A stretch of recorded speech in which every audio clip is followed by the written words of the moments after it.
কেন হয়েছে এটা ধরে রেখে আসলে আমরা চলতে পারবো না। আমাদের ব্যবসায়িক সম্পর্ক, গভর্নমেন্টের সাথে গভর্নমেন্টের সম্পর্ক বা অন্য পারিপার্শ্বিক প্রতিবেশী রাষ্ট্র হিসেবে যে সম্পর্কগুলো, এগুলো আমাদের রক্ষা করে চলতে হবে। এবং তাদের সাথে আমি মনে করি যে যদি এমন হয় এখনকার চুক্তিগুলো যে এইখান থেকে ভারত এখান থেকে পাকিস্তান বা বাংলাদেশ দুই দেশেরই লাভবান হওয়ার সুবিধা আছে এবং তারা ব্যবসায়িক বা অন্যান্য সম্পর্কগুলো বিল্ড আপ করে দুই দেশের উন্নতি করা সম্ভব, সেক্ষেত্রে আমি এটাকে কোনো দোষের কিছু দেখি না। সেক্ষেত্রে পাকিস্তানের সাথে আমাদের সম্পর্কটা সুন্দর হওয়া উচিত বলেই আমি মনে করি। আচ্ছা, এই যে নেগেটিভলি প্রচার করছে যে বাংলাদেশে অস্ত্র ঢুকছে বা এরকম অস্থিতিশীল করার জন্য, তারা আশঙ্কা করছে ভারতকে অস্থিতিশীল করার জন্য। ভাই, ভারত একটা স্বাধীন রাষ্ট্র, বাংলাদেশ একটা স্বাধীন রাষ্ট্র। বাংলাদেশের এখানে কোনো খায়া দেয়া কাজ নাই যে ভারতকে অস্থিতিশীল করতে যাবে।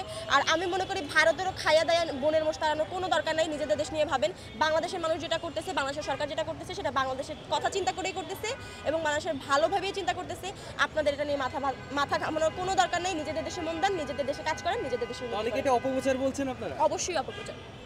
তারপরে এই গণহত্যাকারীদের আশ্রয় দেওয়াকে কেন্দ্র করেই আমি মনে করি যে মানুষের মনে এই প্রশ্নটা দ্বিতীয়বার যাচ্ছে যে ভারত আমাদের বন্ধু রাষ্ট্র বা প্রতিবেশী রাষ্ট্র হিসেবে কী ধরনের ভূমিকা পালন করছে। তাহলে পাকিস্তান কিভাবে ভূমিকা রাখবে?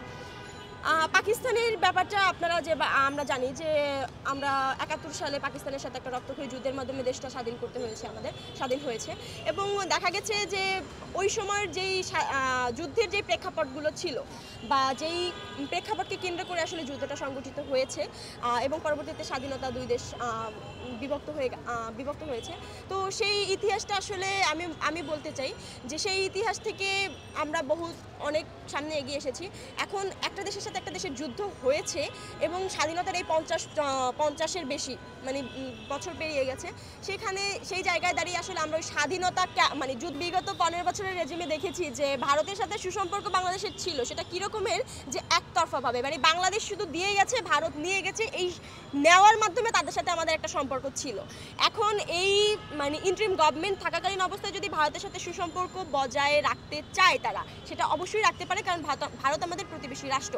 কিন্তু তার আগে ইন্টারিম গভর্নমেন্টে নিশ্চিত করতে হবে যে বাংলাদেশে গণহত্যা চালানো যেই ফ্যাসিবাদী সরকার বা ফ্যাসিস্টরা ছিল, তারা সেখানে আশ্রয় নিয়েছে, তাদের ব্যাপারে ভারত সরকার আসলে কী ধরনের সিদ্ধান্ত নেবে এটা নিশ্চিত হওয়ার পরে ইন্টারিম গভর্নমেন্ট ভারতের সাথে একটা সুসম্পর্ক বজায় রাখতে পারে। এবং এই সুসম্পর্ক বজায় রাখার ক্ষেত্রে তাদেরকে আগে চিন্তা করতে হবে যে সেখান থেকে বাংলাদেশ লাভবান হবে কিনা। শুধুমাত্র যে বাংলাদেশ দিয়ে যাবে, ভারত নিয়ে যাবে বা ভারত একটা দাদাগিরি ফলিয়ে বাংলাদেশের সাথে সম্পর্ক রাখতে চাবে, এই ধরনের কোনো সম্পর্ক ইন্টারিম গভর্নমেন্ট যদি রাখে, সেটার বিপক্ষে আমি মনে করি যে আমাদের বৈষম্যবিরোধী প্ল্যাটফর্ম কথা বলবে। আমি আসলে একটা কথা বলতে চাই যে বহির্বিশ্বের পরিপ্রেক্ষিতে কোনো দেশের সাথে বৈরিতা করে আসলে আপনি আপনার দেশকে এগিয়ে নিয়ে যেতে পারবেন না। তো সেই জায়গা থেকে আমি বলতে চাই যে আমাদের যুদ্ধের ইতিহাস যুদ্ধের মাধ্যমেই শেষ হয়েছে এবং সেক্ষেত্রে যুদ্ধের পরবর্তী সময় আমরা দেখেছি পাকিস্তানের সাথে বহুকাল আমাদের একটা যেই অর্থনৈতিক বা অন্যান্য দিক থেকে সম্পর্কটা ওরকমভাবে ছিল না।